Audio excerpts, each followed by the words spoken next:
As of today, we have even more information regarding Chernobog, and this one is actually his full kit. But let's just say it is totally not from a video that Hyris accidentally posted, but rather just all speculation, you know? So we'll have to piece this information together a little bit and kind of get some more info from the data mining for it to make a little more sense. But we have an overview of all of his abilities and what exactly they will do and how they will work. In that context, it's worth mentioning that in the data mining, there was actually already the first skin for Chernobog as well, called Dark Star Chernobog. But let's talk about his abilities. His passive is a 6-second charge up to a double damage auto. How exactly this charge up functions is unfortunately not explained. If it was just an unconditional charge up that charges up in and out of combat, it would be very, very strong. So I would be a little bit surprised if it's that. But I expect that there's some sort of restriction that it either doesn't charge in or out of combat. Also, I would expect that the damage amplification is separate from the normal basic attack damage, because otherwise it could be further amplified with crit or Hydra's Lament and lead to absolutely insane damage spikes. His first ability is a stim or steroid that gives you 3 HITSCAN autos that blind if you land all 3. If you're unaware what HITSCAN is, it basically means that the hit of the projectile is not calculated the way it would normally be in SMITE. If you normally fire an ability in SMITE or a projectile, a basic attack, a ranged basic attack, then the projectile will move forward, and when it hits a target, when a target is in the way, then the target takes damage. A hit scan checks if the target is aimed at when the projectile is fired. So the projectile doesn't effectively travel, it basically hits the target immediately if you were aiming at the target when firing the ability. This is basically something that's usually used for guns, so it's going to be interesting how that's going to be implemented for Chernobog if it's like an incredibly fast projectile that gets fired out or something like that.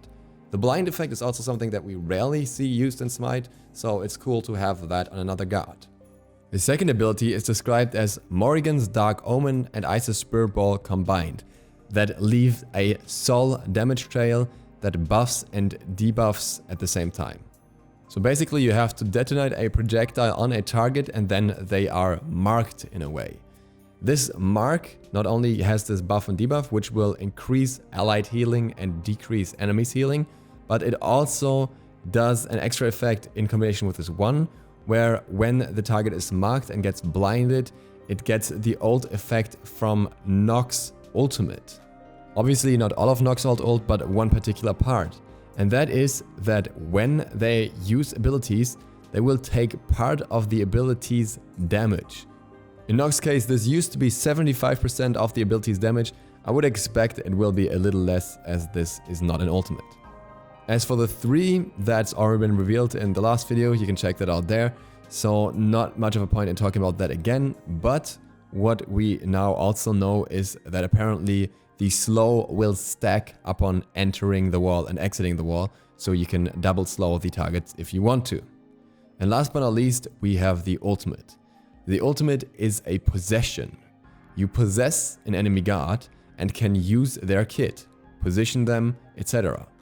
But their abilities will be on cooldown for the time you control them, and they don't reset, so you will only be able to control them movement-wise. This is interesting because it kinda goes in line a little bit with my early expectations of it being somewhat similar to a Neath ult, but that's probably how it will be targeted. And it also goes in line with Hyris' statements regarding the ult revealing enemies across long distances. So you might even be able to reveal targets that you otherwise can't see with the use of the ultimate, but I would expect if that's the case, then you can't go out of the ult again like you could with Neath ult and cancel it, but you have to commit to it and choose a target as well. I think this mechanic will be really interesting, but it will also be really, really scary.